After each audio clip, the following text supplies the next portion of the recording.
Opa, tudo bem? Aqui é Gerson Ida, Engineers na Austrália.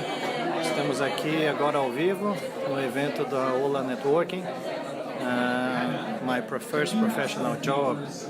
So I'll shift the camera now.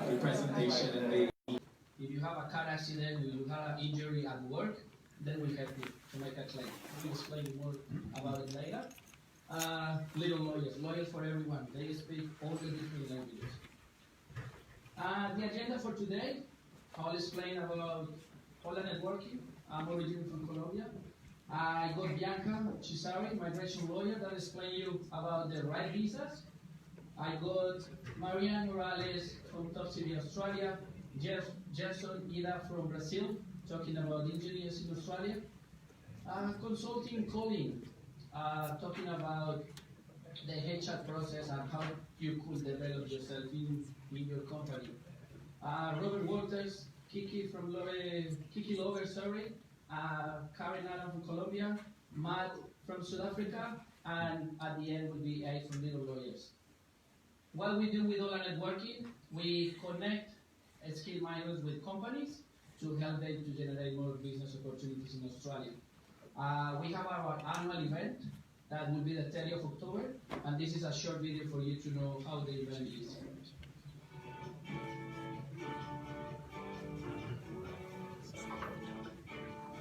Business Expo, a networking event with Latin American and Australian professionals where all cultures are welcome. Over 200 attendees and more than 20 companies involved for you to make connections and expand your professional network in Australia. Meet potential employers, find new business opportunities, learn from a special guest from different industries.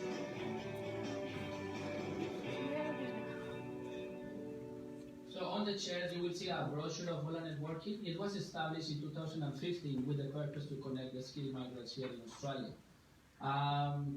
That is Hola. We have small companies, big companies, entrepreneurs that are part of Hola.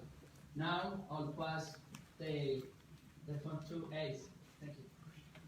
A big hand for Sebastian, everyone. For us tonight.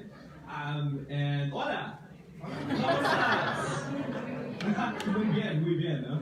So Karen and I actually have been speaking back there, and I'm 1/4 Portuguese, so I'm trying to remember my Spanish heritage, if anything. So tonight, this is all about you guys. So we are going to expect a conversation with us and with the speakers and with you guys. So we expect you to engage and learn and speak up for everyone, for us to know our rights, not just our rights, but how to progress in an international landscape such as Australia, and not just in Australia, but everywhere around the world as well. That is the reason why we've got speakers from every country in the world. We've got from Venezuela, we've got from South Africa, we've got someone from the Philippines like me, and someone in Australia. So we will be discussing about migration, we will be discussing about how to properly get a job, how to properly write your resume, and how to properly get the right job for the right you. And in the end, if you got a job, we need to make sure that you know your rights if, for example, you guys are involved in an accident. Alright? So we'll start our discussion right now and the night. So, we get the ball cracking because there's a lot of us speaking tonight. So we've got our first speaker. She's actually an expert when it comes to migration and a dear friend of Little Zors as well, and of Miss Hannah Park right there. She's been fantastic and has her own firm when it comes to dealing with visas and proper migration. She's been fantastic in dealing with and has a good relationship with us as well. Ladies and gentlemen from Condor Migration, let's give a big hand to Miss Bianca Chisari. Thank you, Ace. Thank you. It's very nice to see everyone here. I do have one complaint though. On the slide, it didn't say I'm from South Africa. Excuse me. We're all migrants buttons here, okay? Now, who is clicking? Okay. Okay, so there's my face again, if you can't see it well enough here. And that's our team. We're Commodore Migration. We're just near Central Station.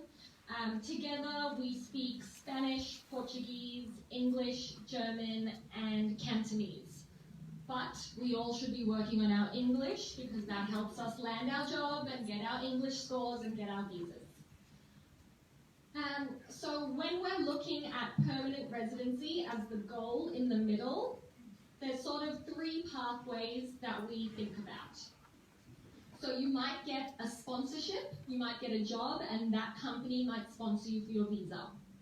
You might get a skilled visa, and that's where we're counting your points, we're getting a skills assessment, working out all of the occupation lists.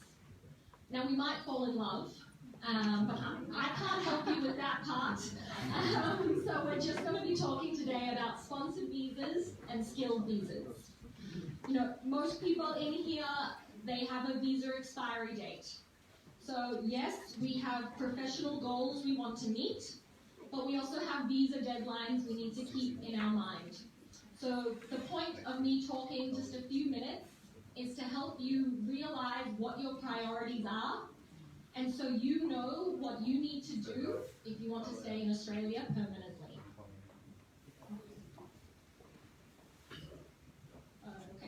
So there are a lot of visa law changes all of the time. In fact, this year particularly, all of the lists and many visa classes will be changing in November. So right now, there's actually a lot of people I'm telling that I can't help. I can't tell you what to do yet. Before you go and make these huge life decisions to move somewhere, you have to make sure that you know why you're doing it. So in November, we'll be seeing a new skills list in new states and new visas around. One really big change that's coming up. For everyone here who is married or has a de facto partner, a very serious girlfriend or boyfriend, if you want to apply for a skilled visa together, the partner needs to do an English test or get a skills assessment to get points to add to the visa. But everybody who is single, they don't have a de facto partner, they get given 10 points by the department. So, look at the sum. So it used to be that, you had one person in the relationship who was responsible for the visa, but now, really it's a lot more balanced. You both need to be working on your English, because those extra points can mean all the difference. So when we're looking at the skilled visa, one of the biggest things is the skills assessment. Now, I understand we have a lot of engineers in the room, and it just so happens that engineering is one of the best occupations for migration and to get a skills assessment. For most occupations, you need work experience before you can get a skills assessment. For engineers, you do not need work experience. So essentially, if you have a Bachelor of Engineering, and if it's recognized at the bachelor level, you are 1/4 of the way to getting permanent residency. So what we say to people on their migration journey is, can you get a skills assessment now? If you can't get one, make sure you're studying a course that can lead to a skills assessment. Then the next most important thing, it will always come down to your English. And sometimes it's a big circle. What do I get first? The job, the visa, or the English? But really, you sort of need all three at the same time. English is only in your control. My biggest advice is, it's not about how well you speak English, it's about how well you take tests. There are people who can hardly write emails to me who have fantastic IELTS scores because they know that test backwards and forwards. So if you're struggling with your English tests, find an IELTS coach or a PTE coach who knows the test. And then we're looking at how many points we have. or if we're not an engineer, your occupation might require you to be in a different state. Now, for employer-sponsored visas, they used to be a lot easier than they are today. So some people really need to change their thinking, because what you heard your friend did 2 years ago will not work today. If you do not have 2 years work experience, you pretty much cannot get an employer-sponsored visa. But that means if you're on your student visa or your graduate visa, you know what your priorities are. If you don't have enough points for a skilled visa, you need work experience, or you're not going to reach your goal. Now, it can be hard to find a sponsor. You know, jobs don't grow on trees, sponsors don't grow on trees. But what you can do to try and get a competitive edge is be really well informed. So you know that you need 2 years work experience for sure. Now, to be sponsored, the minimum salary you have to be paid is about $54,000 per year. So, you know, if you're applying for a job that's less than that, it's not going to happen. Maybe you can get work experience that can get you points, that can be useful, but you always have to have realistic expectations of what's going to happen. It will also cost an employer at least $3,000 to sponsor you for permanent residency. It's not nice, but it's reality and we can't change it. So employer-sponsored visas are still a great visa program, but that is less in your control than the skilled independent visas.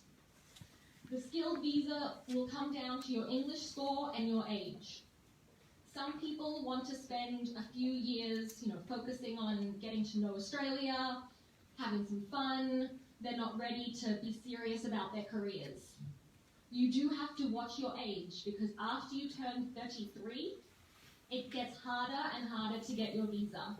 There are times where you need to push and hurry with your visa, and other times where you can go slower. So a sponsorship visa will always cost the employer money. I know everyone would be happy to pay those fees themselves, but with a room full of a lot of lawyers, don't do that. You know, in migration, we love to be flexible with the rules that we can be flexible with, but there's some where you just have to follow black and white.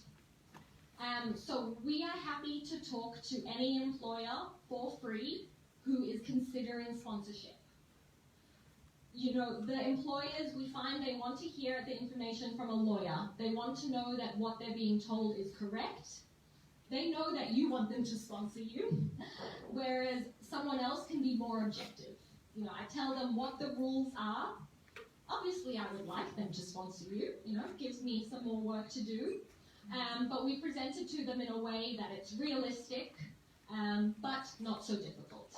So if you do have an employer who's interested, if that salary, $54,000, is going to be okay, and if you have some work experience, we're happy to talk to them.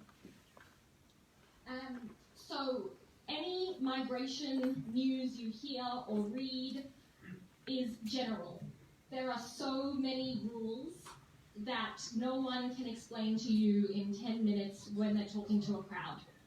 It's always important to get advice from a registered migration agent and to realize that that advice only counts for the day that you got it. If you're 6 months later, you might need to get that checked again. But 6 days sometimes. So at Condo Migration, we're happy to give a free assessment to anybody. So what that means is we need to see your resume, your date of birth, and English if you have it. If we see an option for you, we'll tell you what it is, and we can really go in depth. Sometimes you're just not ready.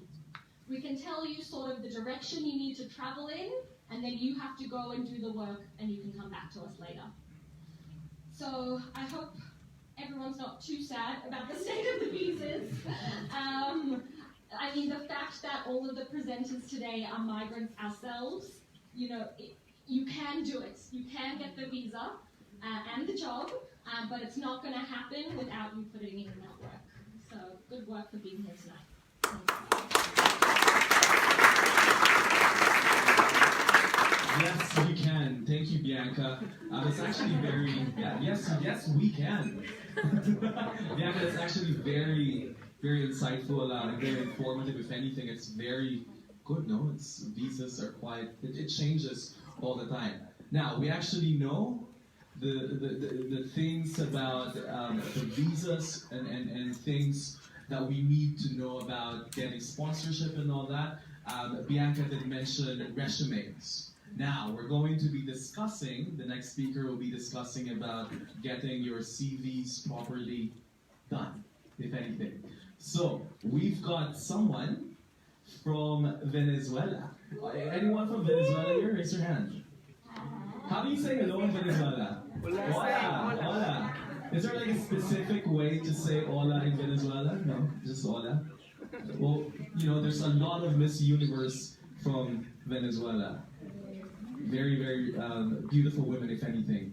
All right, she is a director at Top CV Australia. She dealt with a lot of LinkedIn, so how to properly do your LinkedIn and all that. She's a fantastic speaker. Let's give a big hand to Miss Marian Morales.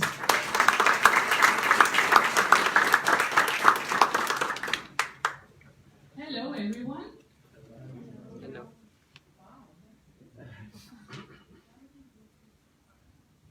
No, the other bottom.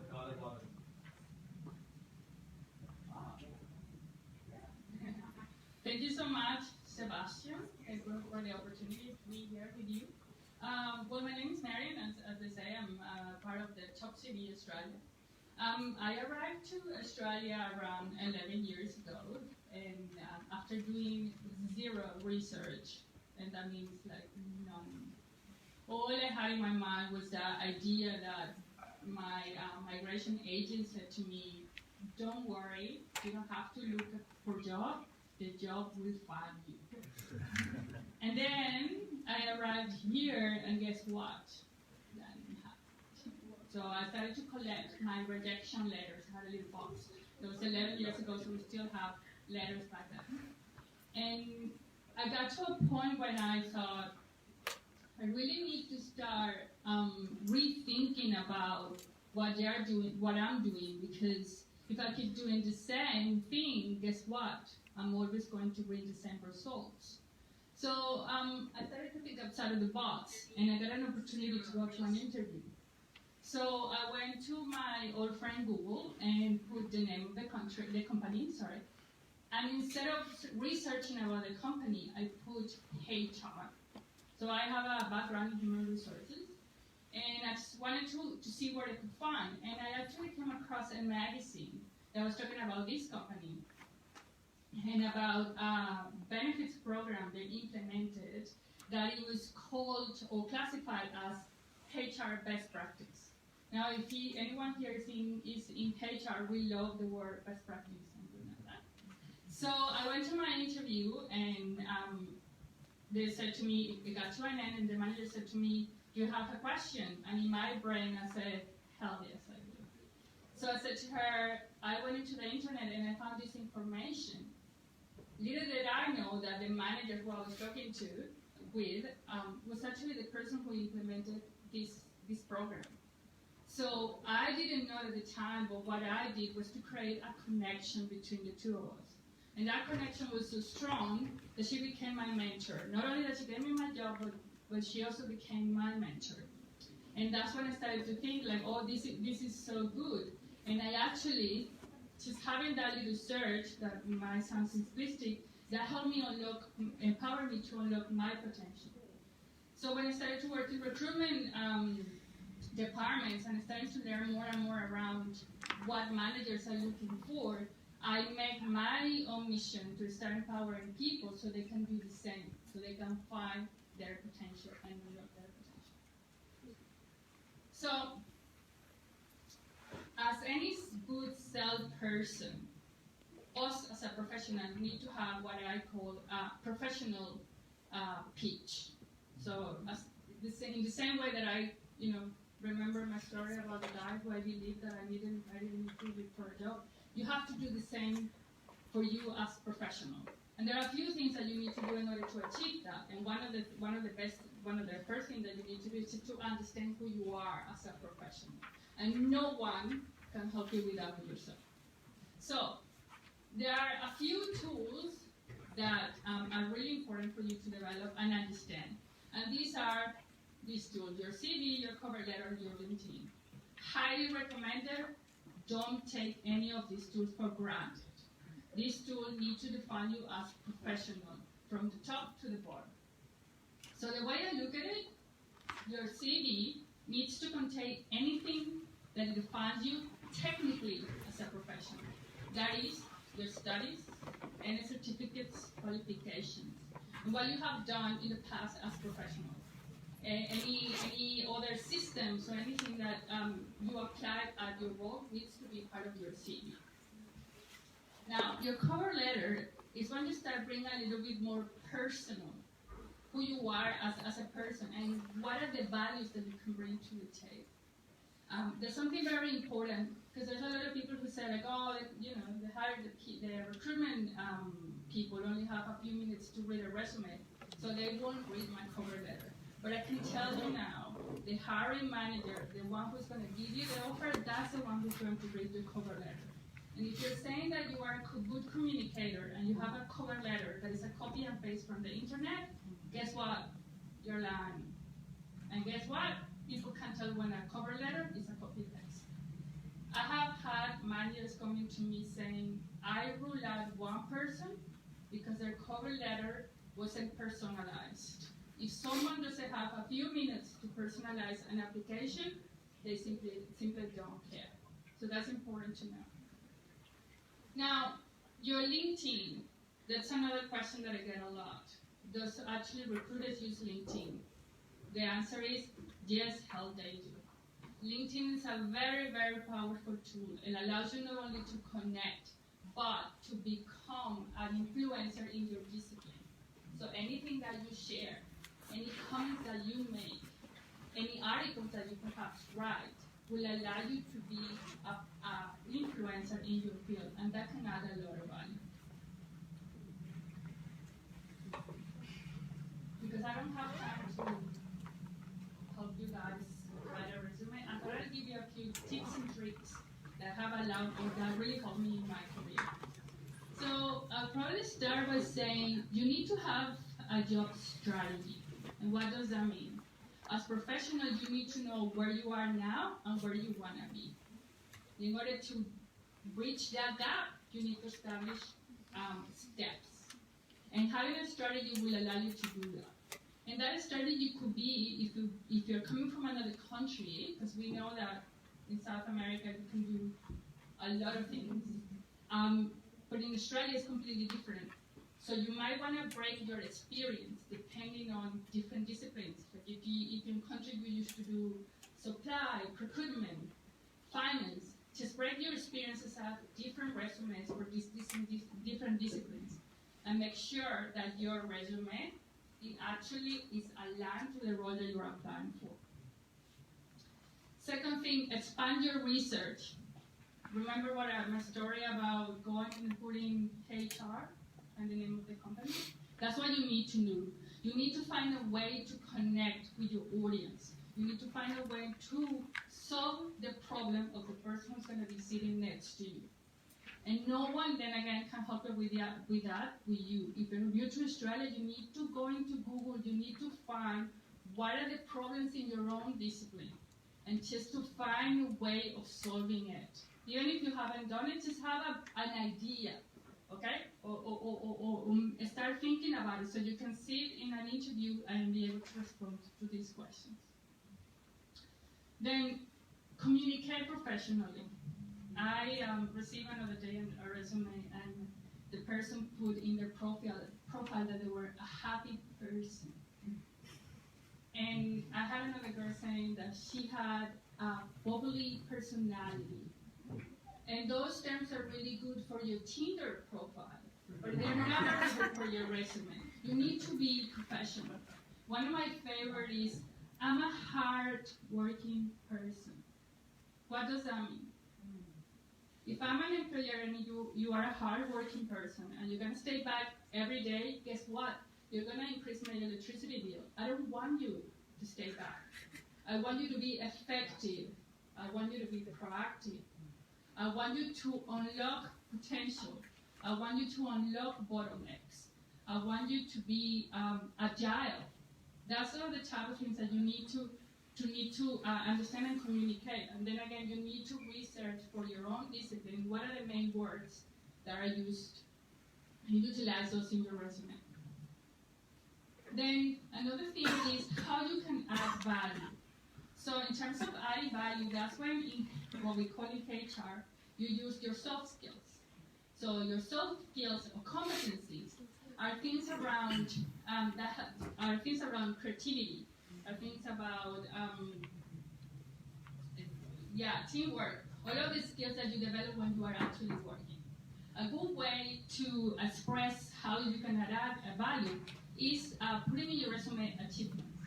And I was going to run a little video, but instead of that, what I'm going to ask you to do is, I want you to think about a time at work where you actually feel really proud of the work that you did. And what I'm going to ask you to do is just turn to the person next to you, introduce yourself, give it a little smile, and tell them about that time that time in your professional life where you really feel proud of that. Just going to give you a few minutes. So turn around and look right.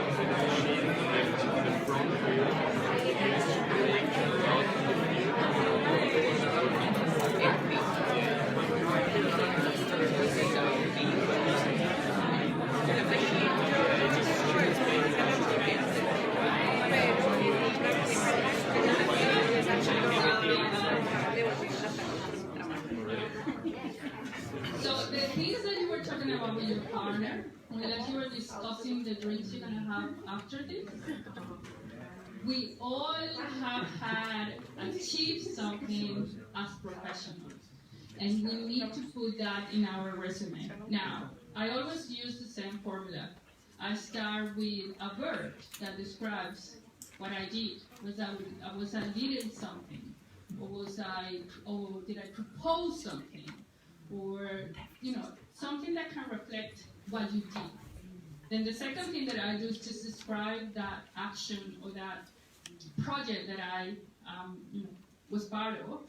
And then lastly, really important, to describe the outcome. What was the outcome? If you can throw some statistics in there, I increased revenue by 10%, I reduced costs by 10%, that would be great. So that's what I'm actually going to, it's a very good way to demonstrate what your competitive edge.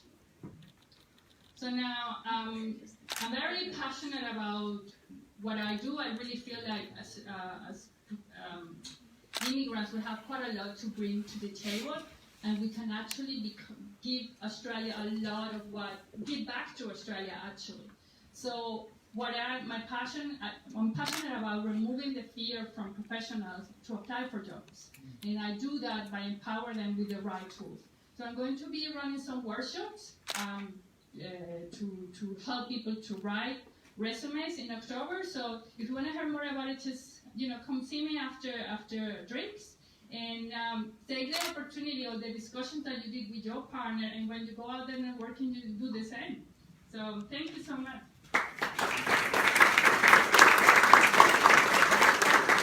Thank you so much, Marian. That was actually really good, no? It's empowering the migrants that especially the migrant professionals, to apply it. And don't be scared. It's just go for it, if anything. And speaking of going for it, we've got a speaker from representing Brazil. Anyone from Brazil here? Raise your hand. There we go. We've got Brazilians in the house. We've got someone who is empowered, who went for it and made sure that he fought hard to make sure that his studies and become a professional, if anything, in Australia. We've got a civil engineer, and speaking of, I actually looked in his LinkedIn. Based on what Marian actually advised, and he has been he has been an operation manager and someone who is a founder. Well, he has been a leader in the community when it comes to civil engineering. Let's give a big hand for Gerson Ida.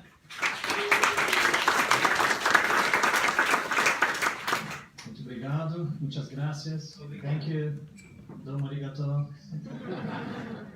As you can tell, from some sort of an Asian background, so Japanese background is my heritage from my parents. So who's from Brazil again? So that becomes one of the dangerous places in Brazil. A lot of Brazilians, not just joking. Engineers. Wow. What a big crowd. Yeah, so a lot of responsibility. Now keep your hands up. Those ones that are not engineers, but knows an engineer that needs to work in Australia. That's everybody here. Alright. So I'll see if I can help a little bit. Got a little bit of a presentation, I'll try to be quick. So just it's a workshop to how to validate engineering qualifications here in Australia. Who hasn't got engineering qualification recognized?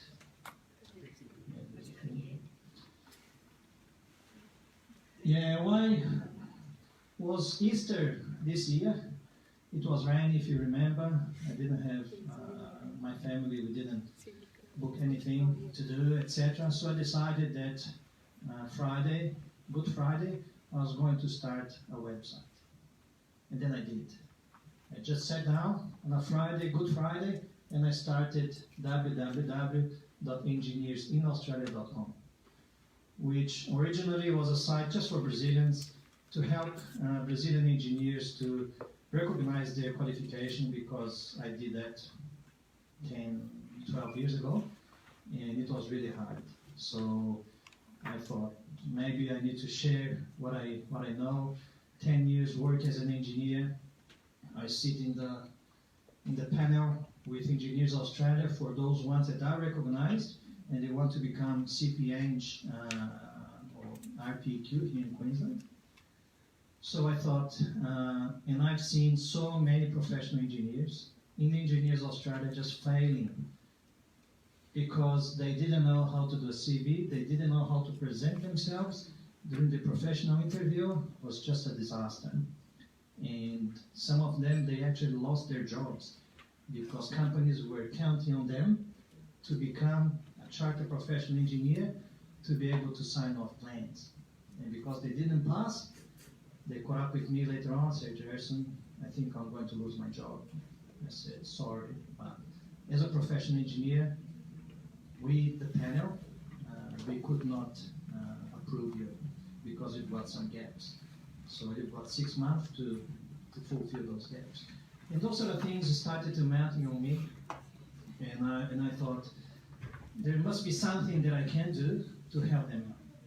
So I started this site, was in the beginning a little bit of a hobby and tried to help engineers, but it started to get evolved and evolved and evolved. I created a WhatsApp group, it went to 256 participants in 1 month. I had to create a Telegram now because it kind of each group has capacity of 200,000 people. So when I reach 200,000 people in my Telegram group, I'll be happy. So I've got a whole heap of qualifications, most of Latin people. Same thing, you know, you finish school, you don't have gap year, this sort of things, you don't have schoolies, no sort of things. You finish year 12, you go straight to university, and nowadays you finish university, you go straight to masters, And a lot of people, they'll go straight to PhD. Because every man and a dog, they've got a degree. So you've got to be different. And that's why I'm not different. I did a lot of courses because when you go to get a job, the hiring manager, are you an engineer? All right.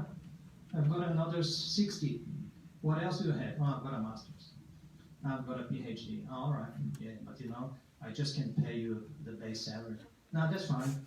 Because if I don't take it, I will be unemployed. So I did all the journey, and my wife, back in 2005, she's an international trader. But she didn't speak English. So that's interesting. And then she decided, I'm going to go to learn English. I'm going to Australia. I said, oh, good. And she said, we're going in 3 months' time. And we all had good jobs. I had a very good job in Brazil. And I said, you're kidding. No, we quit. So we all quit the jobs, came to Australia, stayed 6 months, and here we are, 14 years. And then we found out that I could become an engineer, because back in 2005, a lot of demand for engineers. So I did all the process, as probably a lot of you. I worked as a cleaner for 8 months, cleaning toilets, working the ECA, frying fries, and cleaning toilets and everything, etc.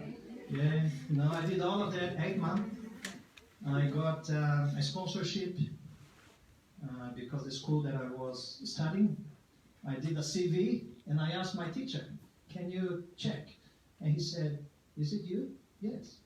My mom needs somebody like you. And then I got a sponsorship. But I didn't get my PR with the sponsorship. I applied as skilled independent. But anyway, and this is the letter that all of you engineers, you want to have. That's your recognition letter. It's when Engineers Australia sends you, congratulations, your curriculum and your experience is recognized as a professional engineer here in Queensland, in Australia, and that's your code for your immigration purposes. So that's what we are all after. Recognize ourselves as an engineer. And why to recognize? One, because, we are engineers.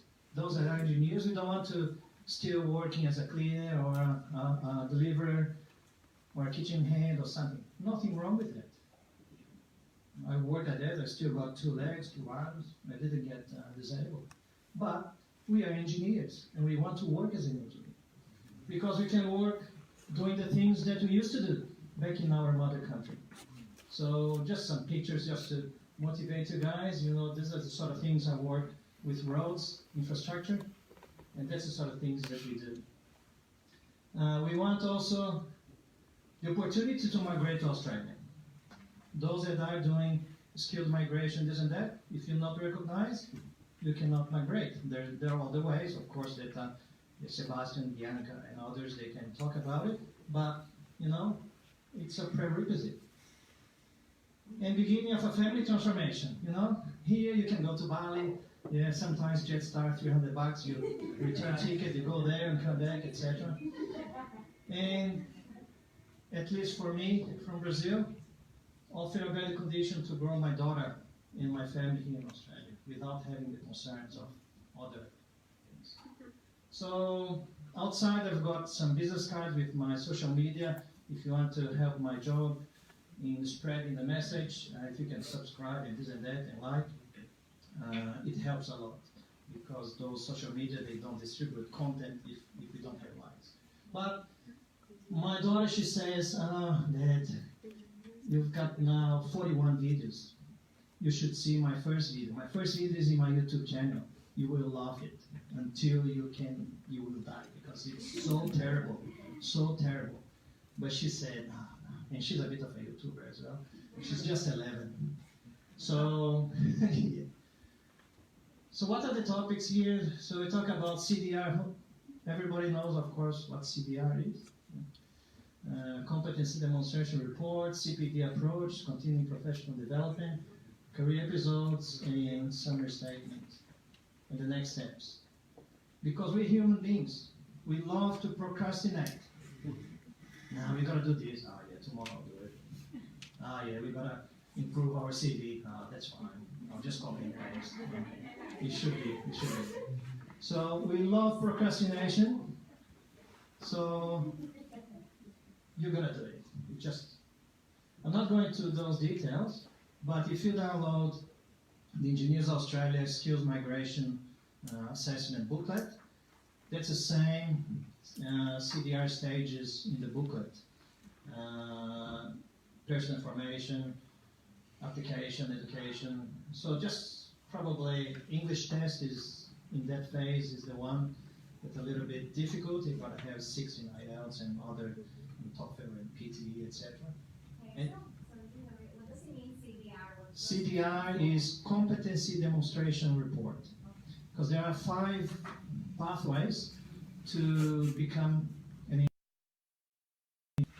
if you graduate, I think, from 2013 in some recognized institutions, it's under that accord. You don't need to do a lot. You just need to apply and this and that, etc. If you graduated before that, then you've got to do CDR, Competency Demonstration Report.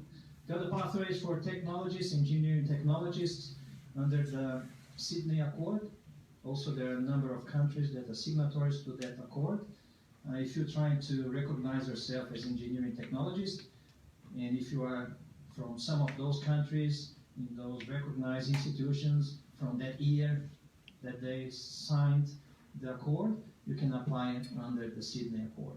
And if you're a technician or an engineering technician or associate, you can apply under the Dublin Accord, which also has a number of countries signatories and years and institutions. But then if you're not from those countries, or before those countries they sign up to those accords, there's a 5th pathway, which is the CDR pathway, Competency Demonstration Report, where you have to pretty much get all your documentation, your English test, and some referee letters from your former employers or current employers. Prepare a report, which is your CPD, Continuing Professional Development, the career episodes in the summary statement. I'll go quickly through some of those. So your CPD is your Continuing Professional Development. It means that once you've graduated, there are a lot of activities that you can consider as your CPD. And by the way, Engineers Australia is one of the few, if not only the only one, who does not require professional experience to be recognized. So if you're just a graduate engineer, let's say that you graduated yesterday, tomorrow you can apply to be recognized as a professional or as an engineer here in Australia. You'll probably struggle a little bit with the CPD, but CPD is not just post-graduation courses or masters or PhD. It can be day-to-day activities that you do, the reading of technical magazines and journals, studying of the technical specifications, and etc. So a lot of things, conferences, this event it could be part of your CPD. Voluntary work. If you do coaching, for example, when I participate in interviews in Engineers Australia, I get 5 hours of CPD because I've got to read reports, I've got to read career episodes, I've got to ask questions, I've got to participate in interviews, etc. It counts towards my CPD as well. Career episodes. That's the biggest thing. All engineers, I have to write between 1,500, 2,500 words 3 times because there are 3 career episodes that you're going to write. And it's a bit tricky because in those career episodes, and they can also be from your academic experience when you were studying, or from your professional experience. But you gotta address 16 competencies for professional engineers, for example. If you apply for professional engineer, there are 16 different competencies that you gotta address, and you gotta demonstrate that you've done it. So the national assessor from Engineers Australia will see, all right, competence number 1 was addressed in this particular part of the career episode. And once you tick all those 16 competencies, the national assessor, together with all the documentation, of course, they'll probably approve and issue you the letter. Interesting that the career episodes needs to be something that you've done. So some people, they get temptation about, some like people, they copy and paste cover letter and CVs, etc. Some engineers that probably procrastinated too much, they copy and paste, or they ask companies to write on their behalf. And there's a warning in the booklet about plagiarism. And you should see a message, and there is actually a podcast and one video that I put in my YouTube channel. A colleague engineer that sent me a message in WhatsApp saying, Jason, Engineers Australia did not approve my CDR, and I got banned for 12 months because they found copies of images on the internet. So what can I do? He asked me. I said, well, not too much. There are some revision processes, informal revision and formal appeals and this and that.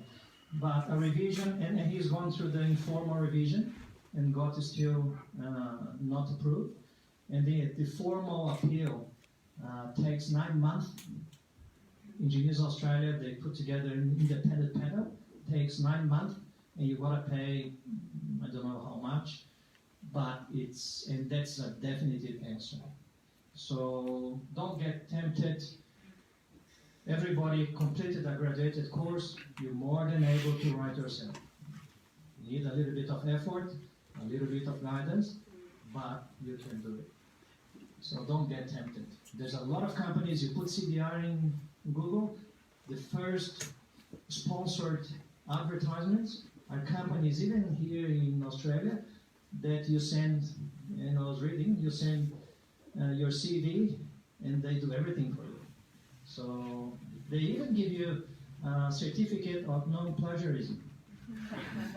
And we from Brazil, when you go from, anybody from Paraguay before? They say it's the same thing that you go to, let's say from Brazil, when you go to Paraguay, we buy fake stuff, And it's like you go to Paraguay, you buy a fake iPhone 10, that's fake, and the guy says, oh, it's authentic, I give you a certificate. That's the same thing that these guys are doing, so don't get tempted. And then the summary statement is another difficult, probably, document to fulfill, because these are one of the competencies, or a few of the competencies. And then you're going to write why you think you're competent, and then you're going to number the paragraph. Because each paragraph, when you write your career episode, you're going to number each paragraph. Career episode number 1, paragraph number 1, 1.1, and then you write a paragraph. 1.2, you write the paragraph. Because when you're doing your summary statement, then you're going to address here. Let's say knowledge of contextual factors impacting the engineering discipline. Very easy. It's just a piece of cake. I've done this because I've done this, and I can prove because it's in paragraph 2.3 or 2.1, 1.18, whatever. So imagine I took 8 months to do it because it was really, really difficult. Because we engineers, we're not good at writing stuff. So what's the next step? Well, one, you've got to read the booklet and you've got to really, really read it and understand. And you're going to do it. And also, and that evolved, because a lot of people asked me if I could give consultancy. But I said, no, I can't. Because I work full-time, I don't have time, I've got a wife, I've got a daughter, I've got a house. And I don't have time to do it. So, but a lot of people, more than 20 people asked me, oh, Jason, can you help us a little bit more? Your videos are good, but it's going to take a long time. So I did a step-by-step online kind of mentoring. So, and I'm currently in the second group now. I finished the first group. Some are finishing the writing, and the second group is happening now. So if you want to have a look, if you go to my website, there's some information about it. There are a lot of videos in YouTube. when I talk about what to do it. And that's it. And for those that are already validated, it's important to say that if you're working as an engineer here in Queensland, you either gotta have, if you're providing a professional engineering service, you either gotta be a registered professional engineer of Queensland or work under direct supervision of an RPQ or following a prescriptive norm. If not, you're incurring criminal offense. So the Board of Professional Engineers, they can actually sue people that are not registered. So my next step, I'm thinking about helping engineers that are already validated to become a CP-Eng or RP-Eng or RPQ. All right, so if you have any questions, send some suggestions, and thank you very much.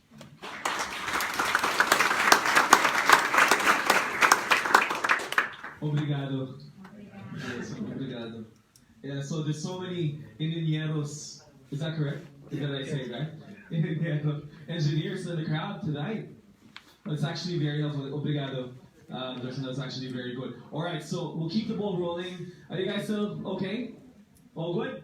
All right, the next one is someone who will discuss about what HR actually look for in finding a job. He is from Holland and is, actually check your LinkedIn, Colin.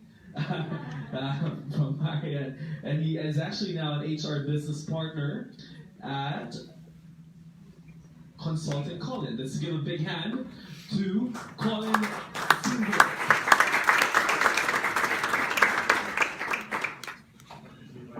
Let me see if I get this straight up. Is it? That's working, isn't it? Good. And in the right direction. Quickly, a brief introduction. I'll try to keep it brief. What I've done is a bit about myself. Is I'm from the Netherlands. Got my bachelor's degree in human resource management, and started my own business earlier this year. Migrant, just as well as you guys are. I'm currently based in West End, so I started my career at a large international, working in HR, traveling around the world. So good job, but wasn't really, giving satisfaction that I wanted. Very busy, and as you might recognise that we, when we're in our age, we try to prove ourselves a bit too much. So we overwork, we do a bit too much, and at some point I was done. I needed to travel. So in 2016 I left Holland and started traveling until I was broke, as we all do.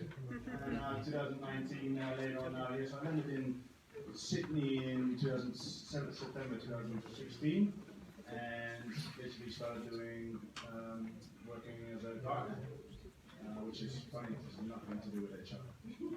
But sometimes you don't want to get back into the office, and that's it. So make sure, I'll get back to it later, make sure you don't burn yourself out and you actually still want to work in your profession.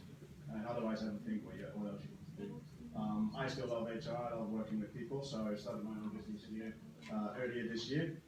And that's Consulting Colin. So what I'll talk about today is a bit more, when you enter the job, you've got a few speakers here actually explain to you what to do and how to get the job, how to present yourself, how to actually get to your step. But what after? What if you land this job and you're in this business, you're in a large corporate or in a small business here in Brisbane?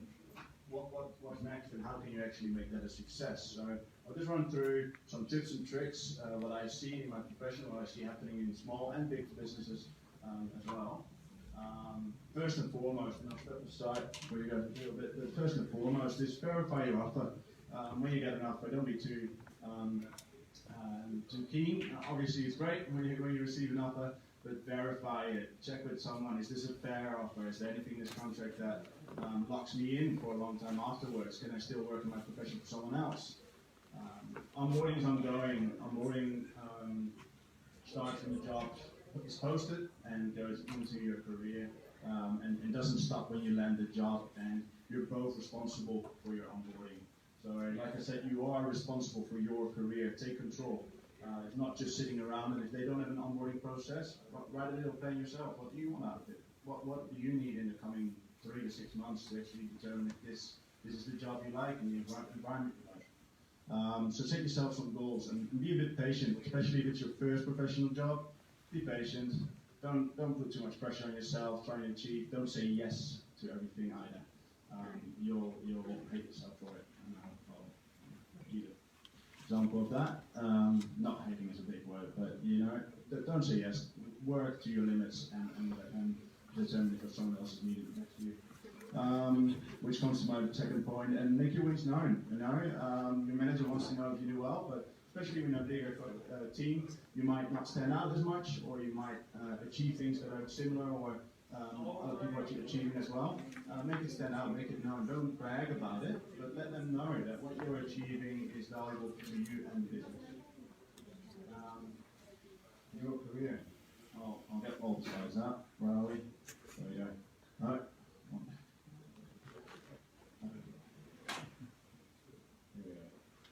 So, first job, learn as much as you can.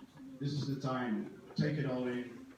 Next step, a healthy rule still is about 3 to 5 years. We're still moving towards a culture where we're more leaning towards 3 years, even 2 years, depending on which occupation you're in.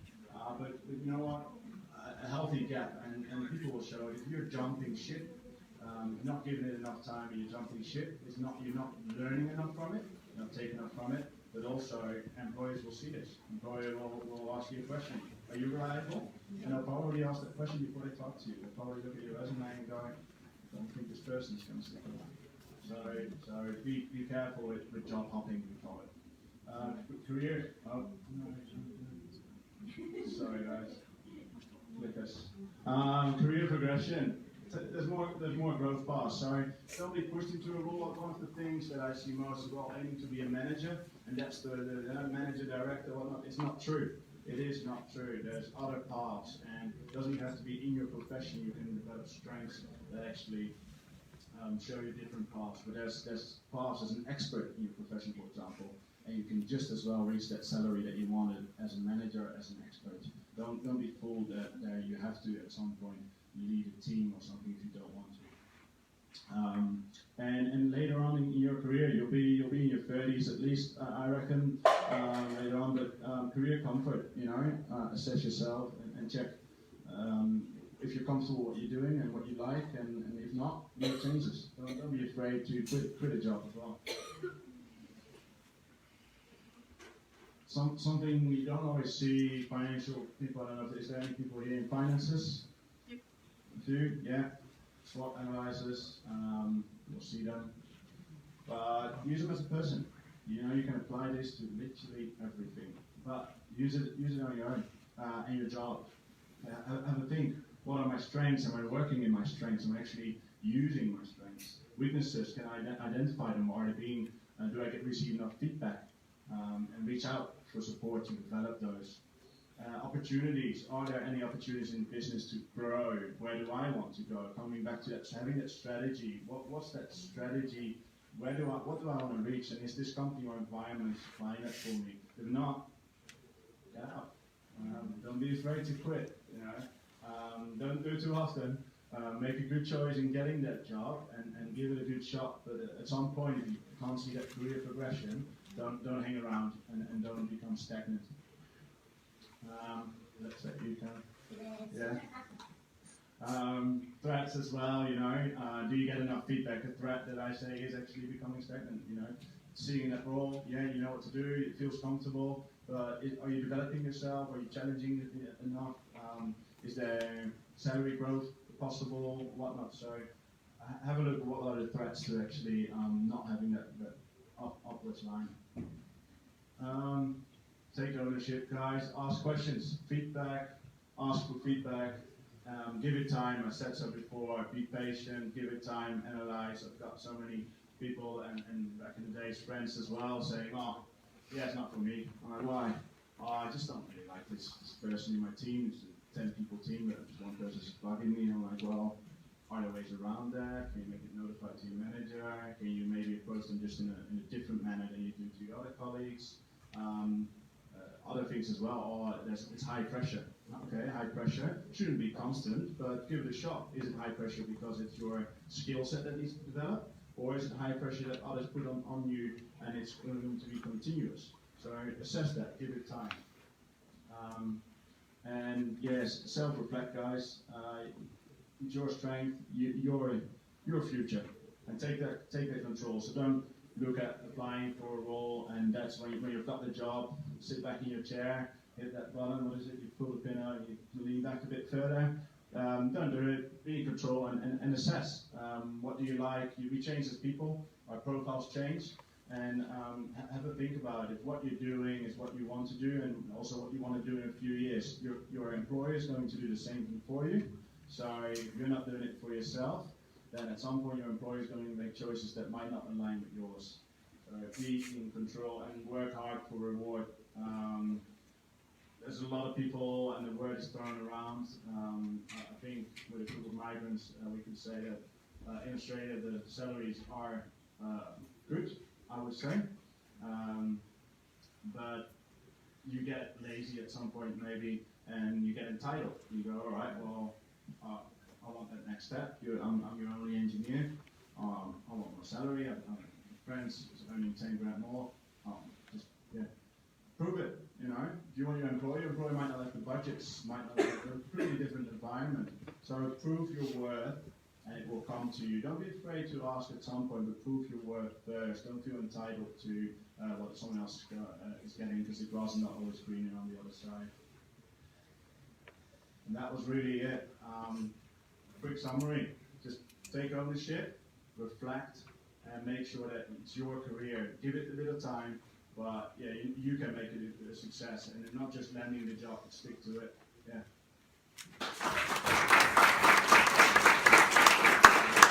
Thank you so much, Colin. So, landing the job and sticking to it is actually a good ender. Now, so I'm actually really excited for the next speaker. She is a founder of Kiki Loves PR, and it seems like someone who's very passionate about what she does, and I think she has a lot of things in store for us tonight. I won't make this long. I think I love her the second I met her. Ladies and gentlemen, let's give a big hand for Karen.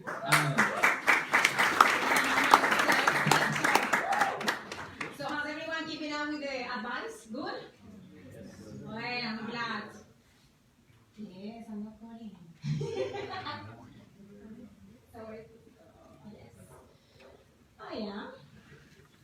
As you guys, well, that's the name of my agency. I haven't introduced myself yet, all my career in Australia, but I'm so happy and I'm blessed that Sebastian, where are you? You invited me. I said, no, I need to talk to everyone. I need to share my experience in Australia. It was not easy, but it's not hard. So thank you. Everything starts with kindness. And I think that we are in a moment in the world that we need to be kind to ourselves and to our peers, okay? So you are more than who you were. You can start over anytime like today. So it was about procrastination, right? And we just thinking too much. What is Harrison? Harrison, hey? And I think that it's so important that we need to act now. The moment that you stop doing something, you're missing that moment. And I love this one from Sophia, that do you know how frustrating it is to have to translate everything in my head before I say it? Yeah, we're immigrants, but remember, you came here to improve your English, right? And although you have as well friends that they can support you, you need to understand that English has to be your first language here. So this is me. There's a lot of fashionable things here. So my name is Karen Allen. I have been living in Australia for 14 years. I graduated at QUT University. I was a tutor at QUT for 2 undergrads courses and 1 postgrad courses. So I have around 120 students. Then I work at Brisbane City Council with the Lord Mayor Campbell Newman. And I work for the Department of Main Roads with Eddie Peters. Do you remember Eddie Peters? So I was with him and his team. Was my first regional director. Really? Yes, and Mango as well. I was like, nice. And from Brisbane City Council, which is the biggest council in the world. I don't know if you know, with 8,000 people. Not many councils are like that, so big and so multicultural. So it's insane.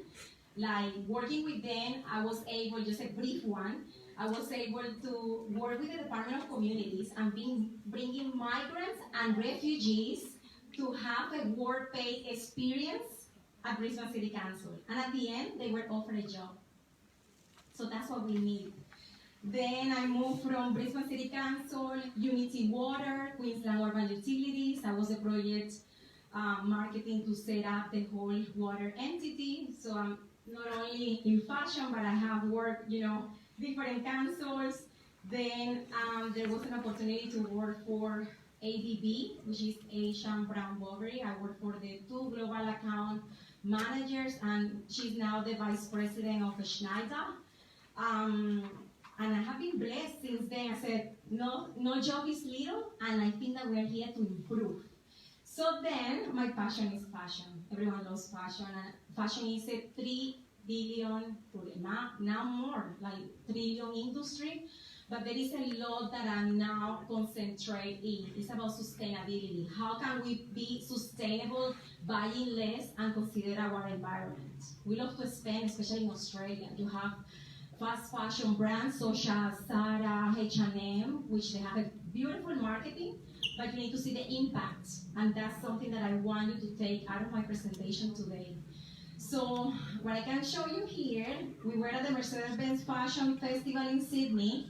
For the first time, I was working as a consultant for a university, and I was looking after 3 faculties, business, design, and health. My purpose with the university, it was to bring opportunities for the students. So, internship opportunities with a long-term paid after they finish, and also mentorship. Why mentorship is so important? Because you need that person that can tell you, you know what, you're not doing this right, this is a possible way to improve yourself. So, first time that I provided that opportunity for the university, we went there. That was a branded fashion student. The one in the middle is an influencer, well known.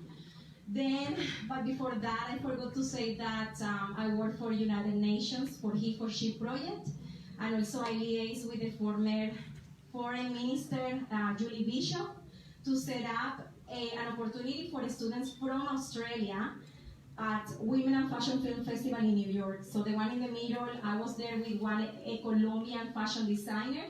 I was able to provide that platform for designers to showcase in the Big Apple. So as a result, I had one of the students from RMIT in Melbourne. She won a show reel and she showcased in Broadway. So we're quite happy with that. I said, I really regret this decision. Sometimes I regret that perhaps I had a job that I was not completely satisfied. And I think that we have to own that decision.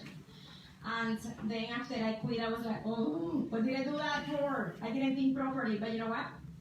That's life. And you need to own that moment when you took that decision. I mean, you were not happy. So for the university that I was able to provide as well a platform for students with industry breakfast. So I brought a lot of companies, a lot of decision makers, so they can see firsthand the talent, and they were able to secure as well internships and paid opportunities. So I'm quite blessed that I left that as part of the portfolio. And also, just recently, I got trained by the former US Vice President Al Gore. So I'm a proud climate reality leader, and I brought one of the projects with Tuvalu. I don't know if you know what Tuvalu is. Does anyone know Tuvalu? Yes, it's the tiniest island in the world, and at the moment it is flooding. So Tuvalu and Kiribati, so I provide that opportunity for the students to work on marketing campaigns, and we are doing it, but they are doing it quite right. How important is volunteering? Raise your hand. Very important. Yeah, right? Because if you don't know the person, or maybe you know the company, I think that you need to as well step in and say, you know what, I'm gonna try it. Because when you try, you can gain experience as well. Okay, I'm gonna do this quite quickly. Self-talk, sometimes without on ourselves. And I think that it is so important to acknowledge that we are not perfect. And I love reading books of self-help, because if no one else is gonna tell you, who better than yourself? You know your skills, you know that you're competent. you know, that you can get a great job. But there is a lot of work behind that. So my favorite books, I love this one, the first one, Get Your Shit Together. Have you heard about that book? It's amazing. It goes straight. Stop procrastinating, you know, like, just only myself, I'm the one that has to do the job, etc. And then I love the next one. Winging is quite nice. It's from the CEO of Business Chicks. That is a women empowerment platform, but also for guys too. So I wanted to do this exercise, and I want you to put in a piece of paper. Are you guys ready? Or even in your mobile phone, that's fine. You have 1 minute to tell me what would you like to get out of today. Yes? Just put it, no, if we don't have enough time, just put it on your mobile phone now. Give me a sentence. What would you like to get out of today? That's fine. Okay. 1 minute, please.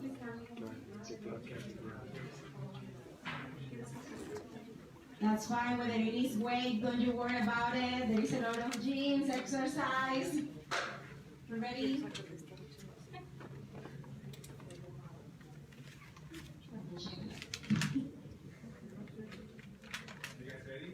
Are you ready? Okay, let's do it. Who would like to share with me what would you like to get out of here with this opportunity? Raise your hand. The first one. Networking. Beautiful. Pues, don't be shy.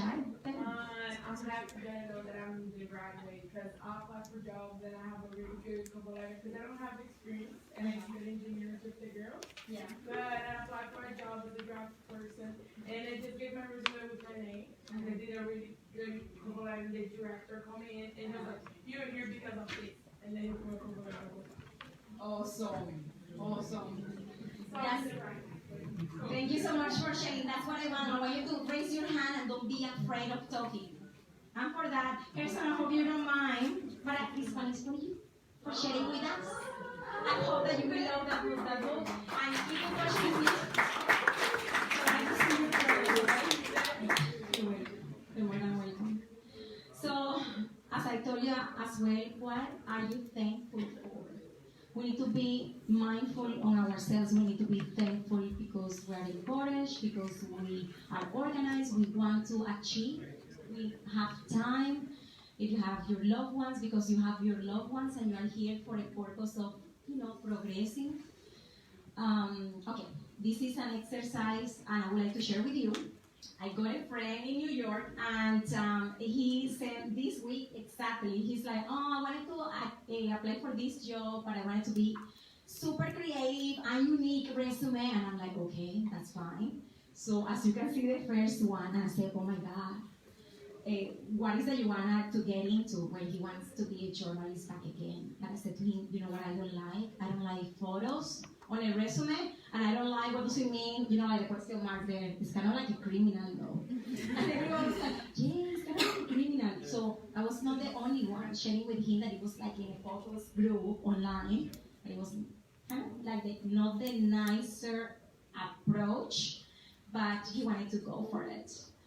The other thing is like he as well shared with me JC Isla, who is an entrepreneur, a coach and author. And one of the things that maybe when I was checking resumes, when I was working with the students, is like I don't like pictures, and especially the students drinking beer, because I had one that it was in graphic design. And it depends as well, of course, the industry, if it's an agency that is super chill, or if it's very corporate. The reality is that you have to do a research. Anyway, if I see someone, I'm deeply sorry, but if I see someone with the word "fuck it" list on your resume, that's a big no-no. So if you see here, he's like, "fuck it list, okay, ride my bike across the country." Okay, it's great that you have hobbies, but once again, you need to understand what sort of industry you are applying, what type of company, if it's very corporate or if it's, a very relaxing company. Maybe that language was not appropriate. And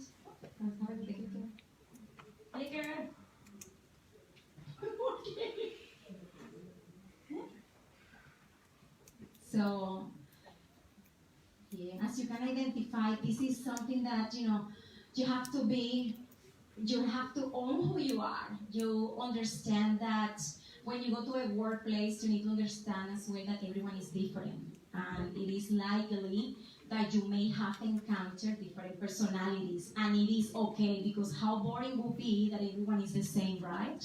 So I encourage you to.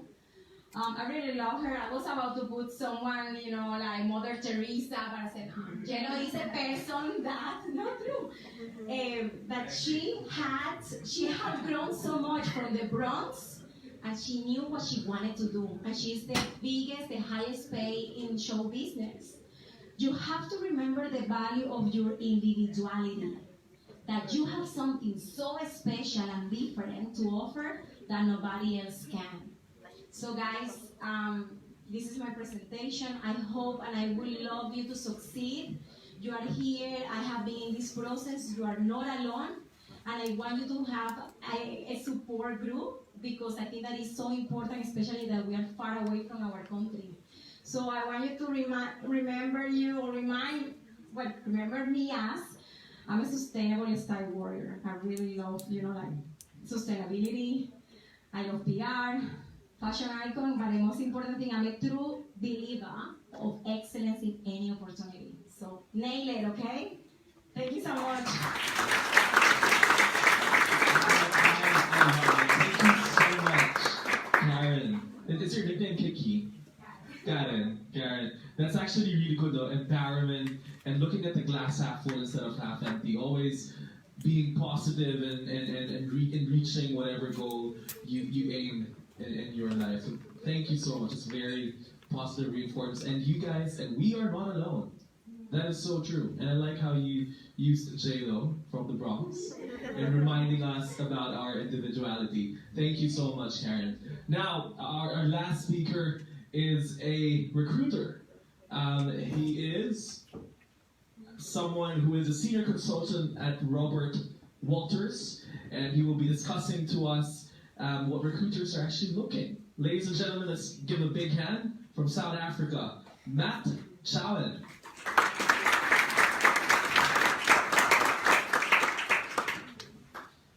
Thanks everyone. First of all, I'd like to thank Sebastian once again. I think I met him in 2015. In 4 years, so it's good to see you growing and expanding your network. So it's really good to see you succeeding. Good on you for helping people. So that's a really nice thing. It's always good coming towards the end of the speech, because it just makes my life easier. We've done all the hard work, and now it's just everything's easy for me. So I'm going to take a slightly different tone with my presentation, because I think a lot of the stuff that I sort of had in there was everyone sort of covered it, from resumes to how to stay in a job, as well as being thankful for everyone around you. So yeah, take a bit of a different step. So a bit about Robert Walters. We are existent in 31 countries around the globe, several offices in South America as well. Myself, I'm from South Africa. I arrived in 2010.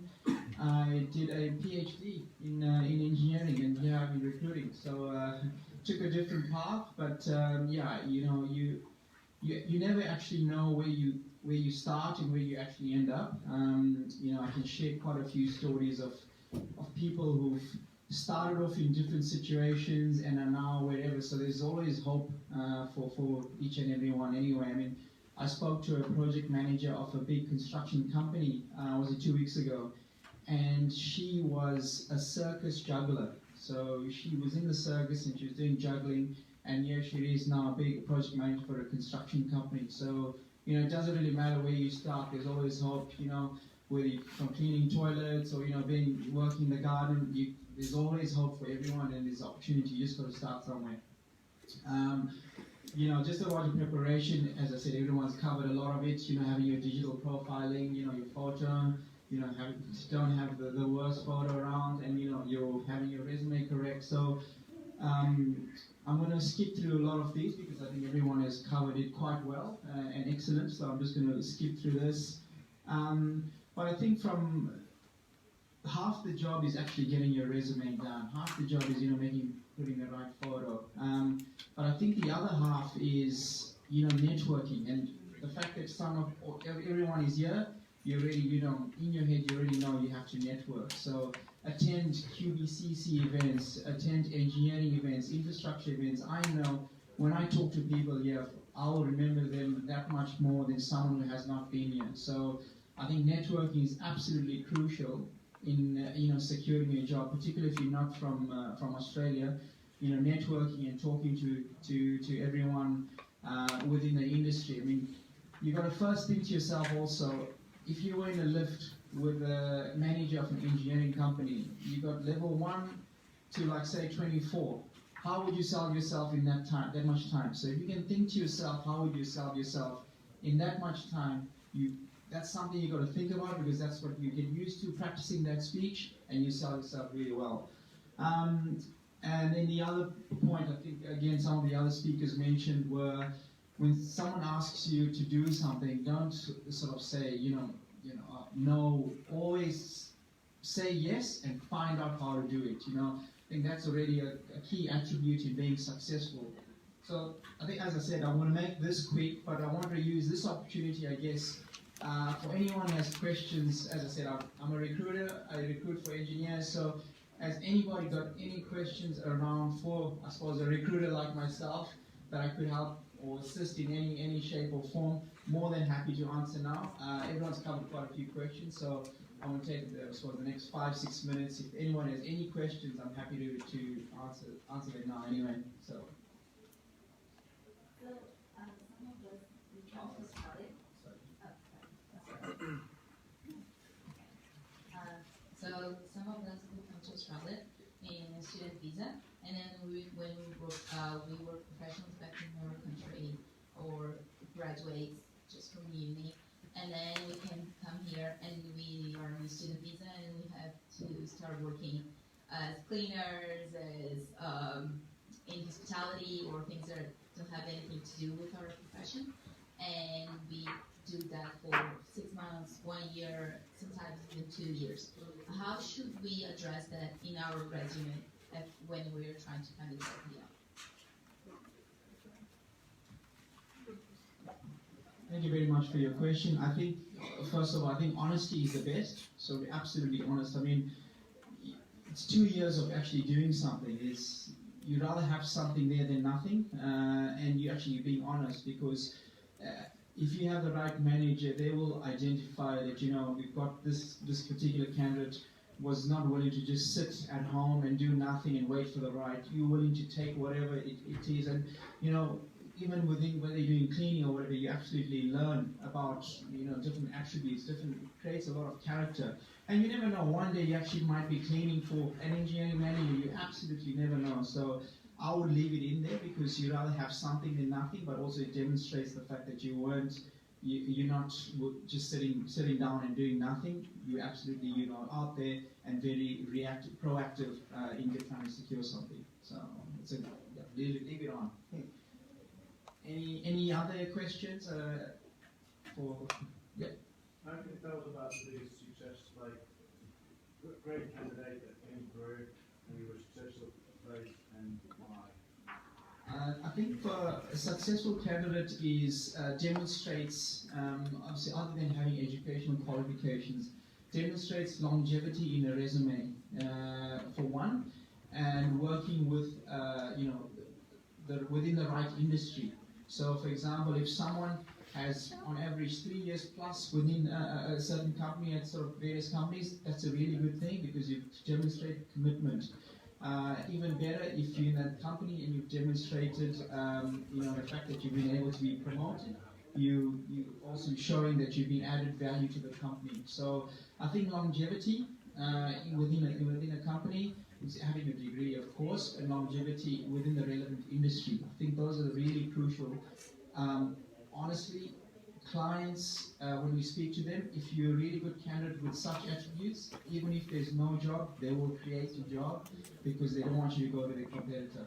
So they will create an opportunity for you, and yeah, if you have, as I said, longevity, demonstrate those, they will create something for you. I have a question. So for a candidate, do you check their social media handles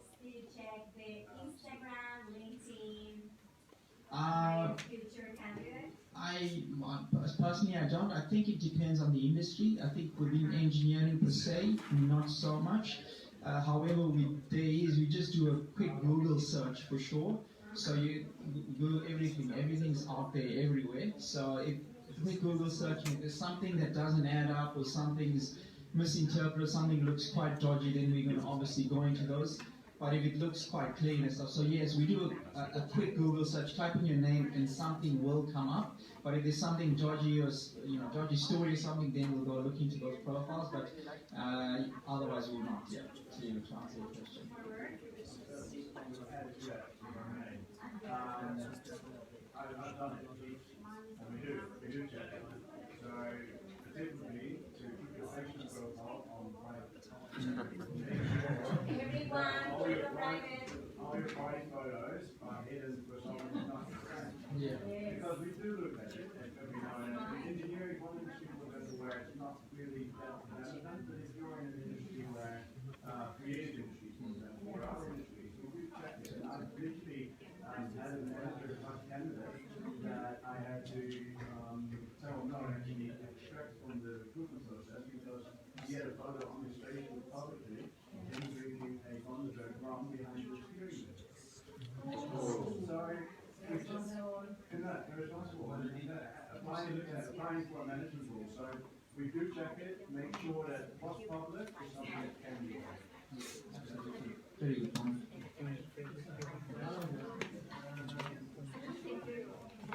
How often is that recruitment companies or companies they actually do psychometric testing? Because at least with us there, we do a lot of recruitment by attitude, not just qualification, etc., but attitude. So how often is it in the industry? Thanks for the question. I think it's becoming more important. A lot more companies are implementing psychometric testing because, as they say, your technical skills it's more important that you part of the get along with the team members and the culture rather than the technical skills. In fact, 2 weeks ago I was at a pipeline company and the candidate's technical skills wasn't up to scratch, but the manager's comments were, when we're in the lunchroom, he makes everybody laugh and we enjoy his company, so we're going to keep him. So to answer your question, culture is much more important, and so psychometric testing is becoming quite pertinent with companies moving forward. So it is becoming very important. I have a gap of 3 years of not working because I'm a father now, and I want to know how can I use that in my favor. How can I tell a story about that? I mean, being father is one of the hardest jobs you can have. So, I think again, you have to be honest. And when people see 3 years gap, there's for me personally, if I see somebody with a 3-year gap and prior to the 3 years your experience is relevant, I'll pick up the phone and ask you why. Why have you had that gap? And you tell me you've got a valid enough reason. You've got kids or whatever it is. I would absolutely more than happy to still work with you. I can give you a very sentimental story from 2 weeks ago. A lady had a 2-year gap in her resume. I picked up the phone and asked her why. She just came out of breast cancer. So, for my point, what I'm trying to say is that if you have a valid enough reason, if you've got good enough experience before, and I'm getting a job in the next couple of weeks, but it's still possible as long as you've got a valid enough reason. And being a father is absolutely, like I said, one of the hardest jobs, I'm sure. But yeah, it's more than enough of a reason anyway.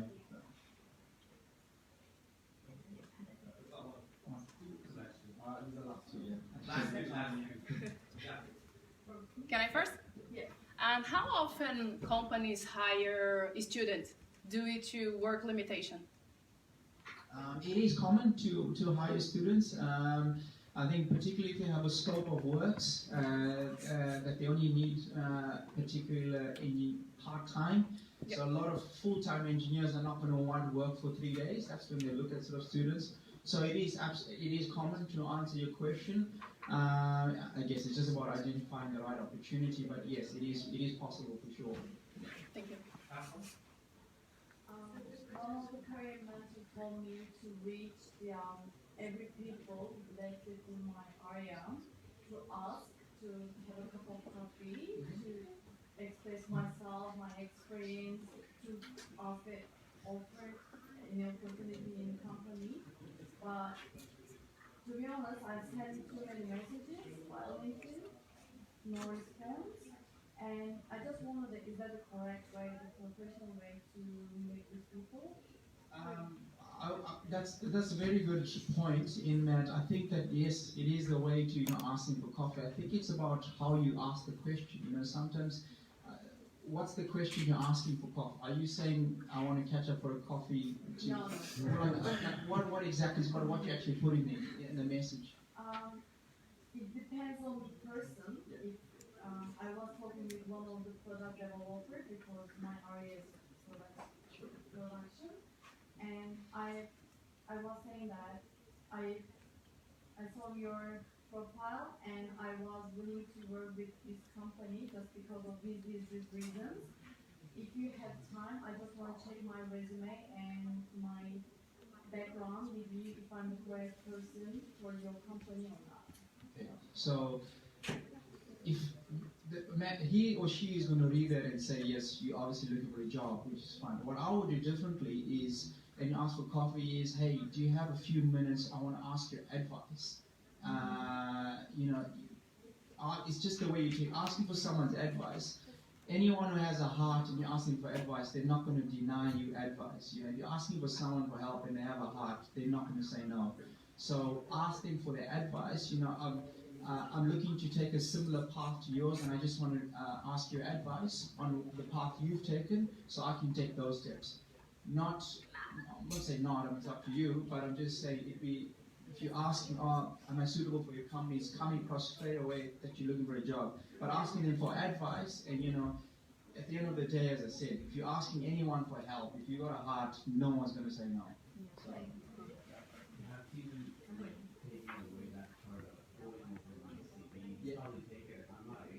I'm not age exactly. He's not going to tell you what your resume as well. So just pick his brain and advice on your career. And absolutely, the point the gentleman made. Don't talk about the resume and stuff. That's more for you've got experts sort of for that anyway. So that's my advice. Thank you. Thanks. All right. Thank you so much, Matt. We actually have one more surprise, but before that, I just want to say thank you to Sebastian again for holding this event with Little's Lawyers. And I think you've already met our team, Little's Lawyers team, earlier. They're at the back. That's Suraj. Suraj, raise your hand. That's Francesca. That's Jay. That's Vivek.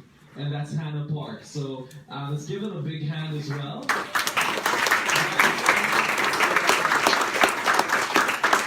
We are Little's Lawyers, and we've got one of our directors actually in here as well. His name is Suga Wajadori.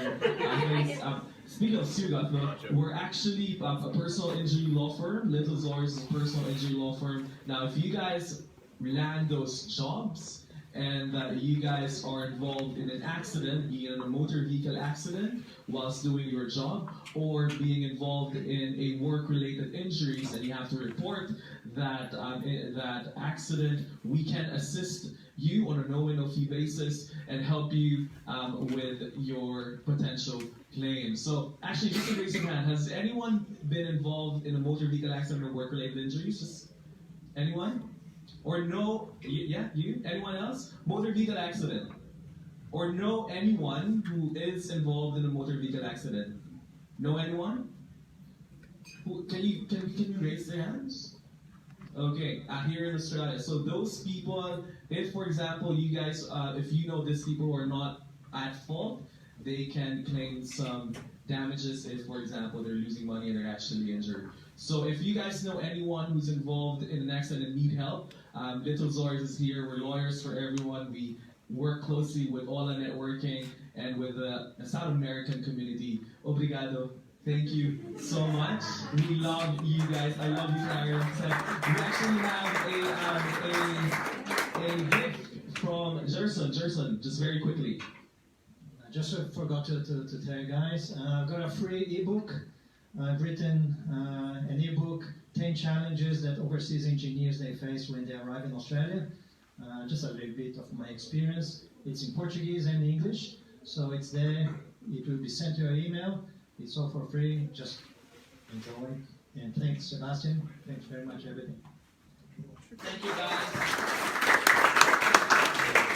Thank you, every single one of you, to give us a presentation. The idea of this is all of us are migrants. It's possible, guys. Don't give up. Plenty of opportunities here in Australia. There is a raffle that we are going to do. Karen is going to raffle a mentorship with her, and Marianne is going to raffle a free resume and LinkedIn coach. That's basically what she does in her company. So if you put your name tag at the end of the table, we're going to find out the back there. At the end, we will collect the name tag, and then we'll let you know who was the winner. The logistic now, the activity, open networking over there. The speakers will be for you to talk a specific question that you have. And once again, thank you, little lawyers, to help us with this. There are some food.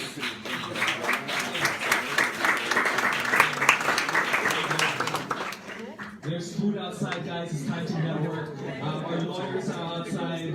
Hannah, Vivek, Jay, Frankie, and Suraj are outside if you need any questions. Our speakers are here as well. If you guys have any questions to them, thank you so much.